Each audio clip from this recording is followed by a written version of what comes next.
ಭಾರತ ಮಾತೆಗೆ ಅಂಟಿದ್ದಂಥ ದಾಸ್ಯದ ಶೃಂಖಲೆಗಳನ್ನು ಕಳಚಿದ ಅಪೂರ್ವವಾದಂಥ ದಿನ, ಶ್ರೇಷ್ಠವಾದಂಥ ದಿನ, ಮಹತ್ವಪೂರ್ಣವಾದಂಥ ದಿನ. ಭಾರತದಲ್ಲಿ ಬ್ರಿಟಿಷರ ಆಡಳಿತದ ಅಂತ್ಯ ಈ ಭೂಮಿ ಮೇಲಿನ ಅಂತ್ಯವಲ್ಲ. ಈ ಸ್ವಾತಂತ್ರ್ಯದ ಹೋರಾಟ ಹಲವು ಮಹನೀಯರ ತ್ಯಾಗ, ಬಲಿದಾನದ, ಧರ್ಮದ ಪ್ರತೀಕ.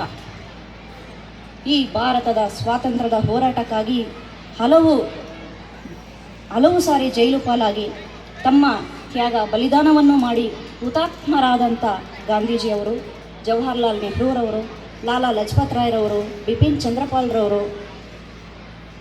ಚಂದ್ರಶೇಖರ್ ಆಜಾದರು, ಮಂಗಲ್ ಪಾಂಡೆ ಅವರು, ಝಾನ್ಸಿ ರಾಣಿ ಲಕ್ಷ್ಮೀಬಾಯಿ ಅವರು, ಕಿತ್ತೂರು ರಾಣಿ ಚೆನ್ನಮ್ಮ ಅವರು, ಹೀಗೆ ನಮ್ಮ ಮುಂದೆ ನಮ್ಮಲ್ಲಿ ಇಲ್ಲದಂಥ, ನಮ್ಮ ಕಣ್ಣಿಗೆ ಕಾಣದಂಥ ಅದೆಷ್ಟೋ ಮಹಾನ್ ನಾಯಕರನ್ನು ನಾವಿವತ್ತು ಸ್ಮರಿಸಬೇಕಾದಂಥ ದಿನ. ನಮ್ಮ ಸ್ವಾತಂತ್ರ್ಯದ ಹೋರಾಟ ನಮ್ಮ ನವಭಾರತದ ಉದಯವನ್ನು ನಮಗೆ ಸ್ಮರಣೆ ಮಾಡಿಕೊಡುತ್ತೆ. ಇಡೀ ಭಾರತದಲ್ಲಿ ಇವತ್ತು ಗಗನಕ್ಕೆ ಹಾರಾಡ್ತಾ ಇರತಕ್ಕಂಥ ತ್ರಿವರ್ಣ ಧ್ವಜ ನಮ್ಮ ಹೆಮ್ಮೆಯ ಗೋಪುರವಾಗಿದೆ. ಗಾಂಧೀಜಿಯವರ ಶಾಂತಿ, ಅಹಿಂಸೆ ಈ ಒಂದು ಮಂತ್ರ, ಭಗತ್ ಸಿಂಗರ ಇನ್ಕ್ವಿಲಾಬ್ ಜಿಂದಾಬಾದ್ ಎಂಬ ದೃಢ ಹೇಳಿಕೆ, ಸುಭಾಷ್ ಚಂದ್ರ ಬೋಸ್ರವರು ನನಗೆ ರಕ್ತ ಕೊಡಿ, ನಿಮಗೆ ಸ್ವಾತಂತ್ರ್ಯವನ್ನು ತಂದುಕೊಡುತ್ತೇನೆ ಎಂಬ ವೀರವಾದ ಘೋಷವಾಕ್ಯ, ಈ ಎಲ್ಲ ಒಂದು ಘೋಷವಾಕ್ಯಗಳನ್ನು, ಹೇಳಿಕೆಗಳನ್ನು ನಾವು ಸ್ಮರಣಿಸ್ತಾ ಇದ್ದರೆ ಇಡೀ ಭಾರತದ ಜನರಲ್ಲಿ, ಹೃದಯದಲ್ಲಿ ಅವರ ದೇಶ ಪ್ರೇಮ, ದೇಶಭಕ್ತಿ ಹಿಮ್ಮಡಿಗೊಳಿಸುತ್ತದೆ ಈ ವಾಕ್ಯಗಳು. ಇವತ್ತು ನಾವು ಸ್ವಾತಂತ್ರ್ಯಕ್ಕಾಗಿ ಪ್ರಾಣ ಕೊಡಬೇಕಾಗಿಲ್ಲ. ಕಷ್ಟಪಟ್ಟು ಸ್ವಾತಂತ್ರ್ಯವನ್ನು ತಂದುಕೊಟ್ಟಂಥ ಮಹನೀಯರ ಆದರ್ಶಗಳ ಹಾದಿಯಲ್ಲಿ ನಾವು ಇವತ್ತು ನಡಿಬೇಕಾಗಿದೆ. ಕಷ್ಟಪಟ್ಟು ಸ್ವಾತಂತ್ರ್ಯಕ್ಕಾಗಿ ಹಗಲಿರುಳು ಶ್ರಮಿಸಿದಂಥ ಮಹಾನ್ ನಾಯಕರ ಒಂದು ಹಾದಿಯಲ್ಲಿ ನಾವು ನಡಿಬೇಕಾಗಿದೆ.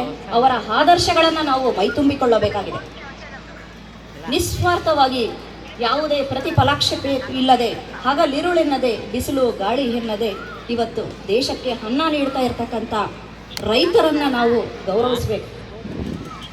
ಇಡೀ ದೇಶವನ್ನು ಯಾವುದೇ ಸ್ವಾರ್ಥವಿಲ್ಲದೆ ನಿಸ್ವಾರ್ಥವಾಗಿ ಇಡೀ ದೇಶವನ್ನು ಹಗಲಿರುಳೆನ್ನದೆ ದೇಶ ಕಾಯುತ್ತಿರ್ತಕ್ಕಂಥ ಯೋಧರನ್ನು ಕೂಡ ನಾವು ಗೌರವಿಸಬೇಕು.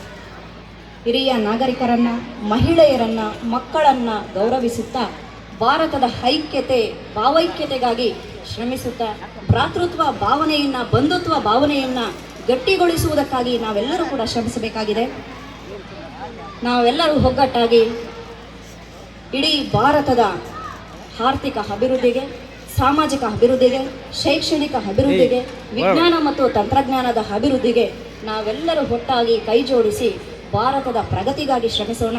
ಇಡೀ ವಿಶ್ವದಲ್ಲಿ ಭಾರತದ ಕೀರ್ತಿಯನ್ನು ಬೆಳಗೋಣ. ಈ ಸಂದೇಶವನ್ನು ಇಡೀ ತಾಲೂಕಿನ ಜನತೆಗೆ ಸಾರುತ್ತಾ ನನ್ನ ಪ್ರಾಸ್ತಾವಿಕ ನುಡಿಯನ್ನು ಮುಗಿಸುತ್ತಿದ್ದೇನೆ. ಜೈ ಹಿಂದ್, ಜೈ ಭಾರತ್ ಮಾತೆ.